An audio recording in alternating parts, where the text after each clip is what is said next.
York-Presbyterian Hudson Valley Hospital's Teaching Kitchen. My name is Chef Emily, and today I'm going to be teaching you how to make chicken tinga tacos. So, for this recipe, you're going to need a few things.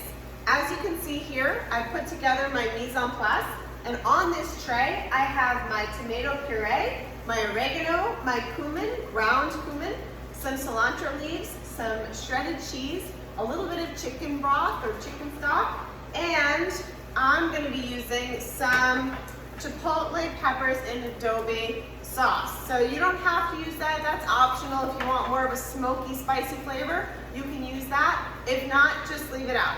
A couple of other things I've got up here, an onion, we're going to make lots of flavor happen with that, and some garlic. So this is going to come together pretty quickly, very easy, very tasty chicken tinga tacos. So the first thing you want to do is you want to work with cooked chicken. You can either use leftover chicken, from the grocery store. Maybe you bought a rotisserie chicken and you have some leftover chicken. You can use that, or you can cook it up from scratch. So I have some chicken tenders here, and I just cook those up in a pan with a little bit of oil. I use some avocado oil on the bottom. Make sure your pan gets nice and hot, and then put the oil in it, right? So pan gets hot, then you add a little bit of oil, and the chicken goes in right away. You should hear a big sizzle as soon as that chicken goes into that pan. That's completely normal. Now, as soon as you put the chicken in your pan, don't move it. You're gonna be tempted to wiggle it and try to see if it's, if it's cooked, if it's browned. Just let it sit and form a sear. Once it forms a sear, you have that wonderful browning that occurs. That's where all your flavor is. So once it's formed a sear, you can flip it over and cook the other side until it's nice and brown. So I'm going to go ahead and use the same pan that I used to cook my chicken to make this dish, because look at this. All that is great flavor. We want that flavor in our dish. So what I'm going to do is I'm going to start up by heating up my pan. I'm going to chop up my onion and my garlic and saute those first. Then we're going to add the rest of our ingredients and put it all together. So let's begin. With our onion, there's always a top and a bottom. You see the little root there? That's the bottom. So I'm going to start by cutting off a little bit of the top and a little bit of the bottom. And you just want to slice this up pretty, nice even pieces. All right, so cutting it in half. Now we want to take off all this papery stuff on the outside, right? So let's peel that off over our trash can over here. Get rid of that. You can also compost your peels if you want, or save them for soup stocks if you make your own soup stocks. But today we're just gonna put that right into the compost bin here. All right, so onions are peeled, ready to go. Now, there's no real good trick to not crying when you work with onions. Unfortunately, they still make me cry. But I find that if I'm just careful and I work through it, a little bit at a time and just keep going, it's all right. So I'm cutting through the onion. The top half is facing my knife. The bottom half, where that root was, is facing my left side. And we're gonna turn this into pages of a book. So you can see the root is still holding it together, right? So I use the top part of my knife, use my good chef's grip, tuck my fingers, and just cut through, but not all the way to the root here, right? Now I can cut across, and we have a nice, easy dice. Now onions get a little bit challenging right towards the bottom, so this part's very, very narrow and tippy. Just let it fall over. Fall over, and you've got a larger surface area. Cut around that onion. Now, of course, one of the wonderful things about the supermarket, you can buy onions already peeled and chopped. So if you don't like working with onions because they make you cry, or you just find it's hard, maybe you don't have a lot of experience working with a chef's knife quite yet, so whatever the reason may be, you can use the peeled and diced onions from your grocery store. Frozen onions would also work. They just might take a little longer to cook because they have a lot of liquid in them. So you're gonna have to kind of evaporate that liquid out. All right, there's our onion ready to go. Let's get our pan heated up over here. And And same thing as with the chicken. You never want to put anything into a cold pan. So make sure it's warm. We have a little bit of avocado oil to saute in. You can use grapeseed oil, canola oil, any of those is fine. All right, so just give that a good swirl. And how do you know when your pan is hot enough? Well, you can send a little spy. So here's our onion. We'll just pop it right in the middle, and I see some nice little sizzling happening around it. Right, it could be a little bit hotter, so let's let that heat up just a bit more before adding our onion. And the next thing we're going to add is our garlic, so let's get that ready. Now garlic has this papery exterior on it as well, so I use the side of my knife and the heel of my hand and my body weight to press down and pop the skin off of the garlic. So that really helps. All that just came right off, and you're left with the garlic clove on the inside. Now, if you don't want to do that with your knife, find something with a flat bottom. A jar, a can is really good, right? And you can just give it a few smashes with that, and that will just pop that right off as well, right? So that's a really safe way to take the skin off of your garlic. All right, let's add our onion and get that sauteing. Now, saute is a French word, literally translates as to jump, sauter, right? So, we're going to make our onions jump. How are we going to do that? Stirring it around the pan. All right?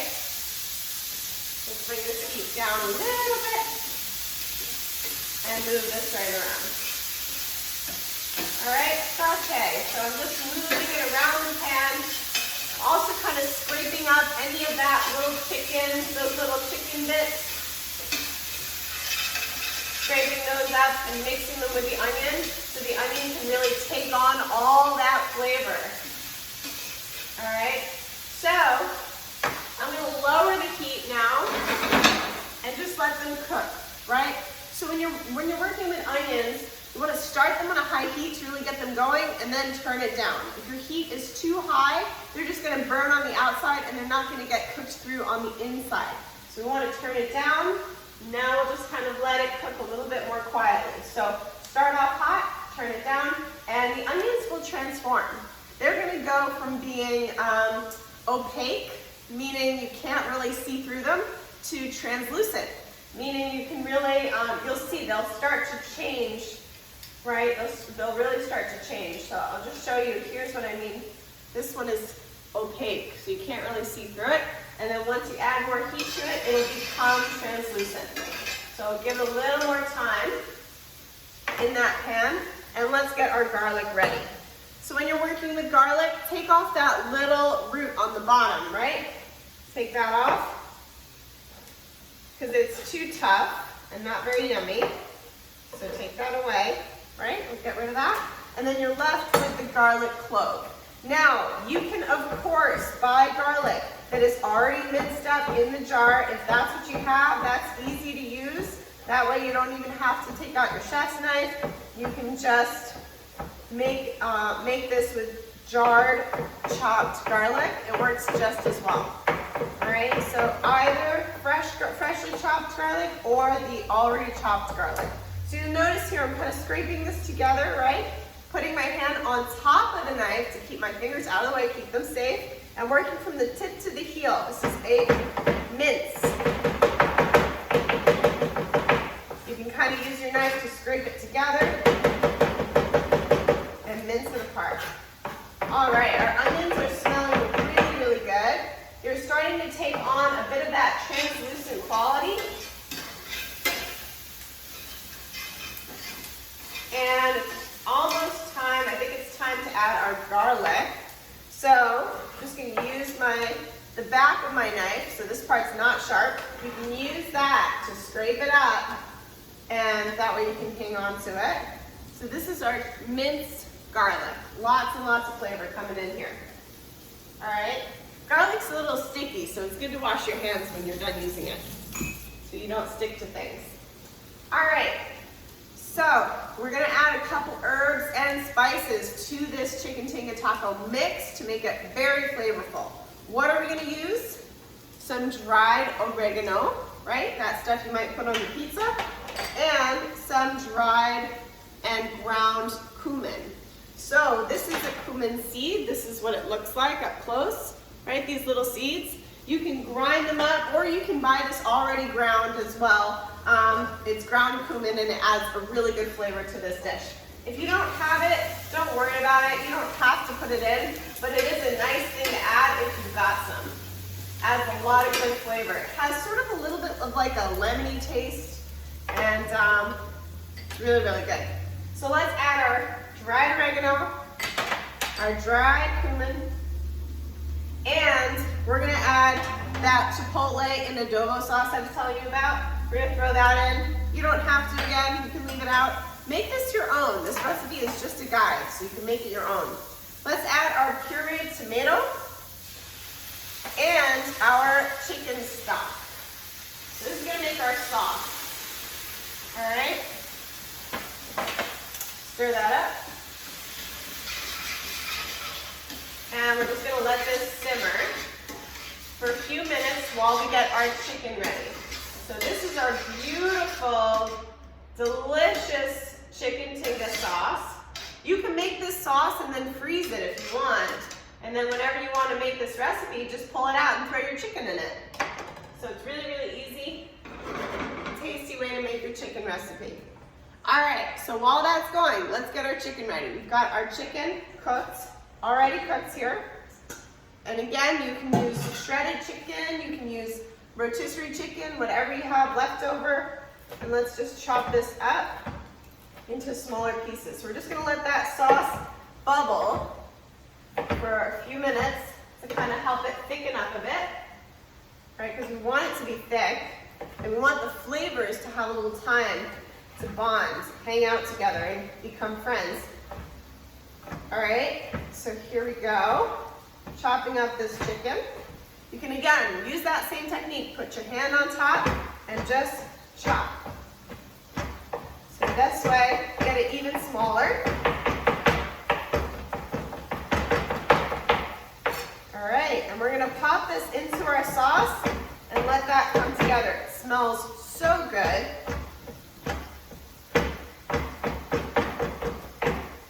All right, so our sauce is getting thick. The bubbles, right, a lot of steam coming off of this, that's liquid evaporating. That's helping to thicken and concentrate the sauce. Let's throw our chicken in. So that gets lots of flavor too. All right, so we're almost done with this. Very quick, right? Quick and easy. It always helps if you can get yourself organized, right? So you have all your ingredients in one place on one tray. You gotta set yourself up for success, right? So you're not scrambling, looking all over the kitchen for everything when you need it. All right. This looks really good. It smells amazing. So I have a whole wheat wrap here. You can use corn tortillas, flour tortillas. If you have any of those things will work. I definitely like to use whole wheat whenever possible. It's going to be healthier for you. It's going to contain more fiber. All right. And this dish is really great because it's kind of a one-pot meal, right? You've got great amount of protein from your chicken. You've got some veggies in here with your onions and your garlic and your tomato, even though I guess technically speaking that's a fruit, right? But you've got everything in there. We're even gonna add some green on top with the cilantro. So let's serve this up. So you can let this cook a little bit longer if you want to let the chicken really have some more time to absorb that flavor, right? So you can let it cook for a little bit longer if you want. But today, I'm just gonna show you how to plate this up. So I've got my tortilla. I'm gonna put the chicken tinga right on there. Oh my gosh, it smells so good. If you wanted to, you could throw some other stuff in here, right? You could throw some rice, some canned beans, just drain them off, throw some beans in there. If you want to mix it up a little bit. Let's add our shredded cheese on top, just a little bit. You don't need a lot. And this is wonderful herb called cilantro. So it adds a nice flavor. It looks really pretty when you add it in. Some people don't like cilantro. If you're one of those people, you do not have to add it in. If you notice, I'm just picking the leaves right off the stem and leaving the stems to the side. Right, here you go. So pick those leaves. That's what we're gonna be using. The stems are a little bit chewy, so we're not gonna use those today. All right. Oh, it smells so good. Okay, everybody, so here is our chicken tinga taco. Very quick and easy to put together. I hope you'll give this recipe a try. It's very flavorful. It is very complete in that it includes a protein, some vegetables, fruit, I guess, if you include the tomato, and whole wheat wrap, which is our carbohydrate, so it's a nice one-plate meal. All right, everybody, thank you so much. I hope you enjoy it.